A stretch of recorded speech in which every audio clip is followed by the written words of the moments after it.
Left side का is going on bridge. अब change कर दिया भाई।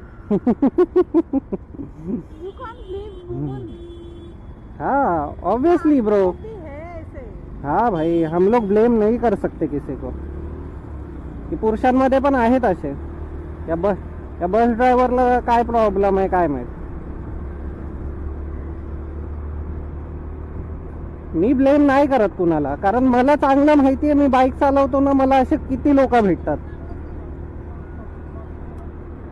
जे लेडीज आहेत ना, ते खूप कमी भेटतील मला, म्हणजे चालवणाऱ्या। पुरुष प्रत्येक दुसरा भेटेल। हा पुरुष आहे ना, प्रत्येक दुसरा भेटतो मला, जो माझ्यासोबत अशा नॉनसेन्स गोष्टी करतो। फक्त टू व्हीलर वाला नाही, फोर व्हीलर वाला। हा मग तेच बोलतोय। Taxi, four wheeler. हा, कारण पुरुषांची मेजॉरिटी जास्त आहे, त्यांना वाटतं त्यांना गाड्या चालवता येतात, पण त्यांना सिविक सेन्सच नाहीये की आपण इंडिकेटर देऊन लेन कट करायची असते।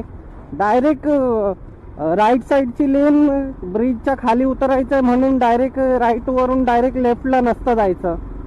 या कॉमन गोष्टी पण त्यांना शिकवाव्या लागतील असं मला वाटतंय। We are not talking about bus driver.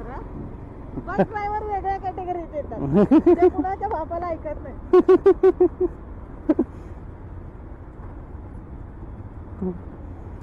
हा, कारण ते गव्हर्नमेंटचं असतं ना, स्वतःच्या गाड्या असत्या स्वतःच्या गाड्या असत्या तर त्यांनी विचार केला असता।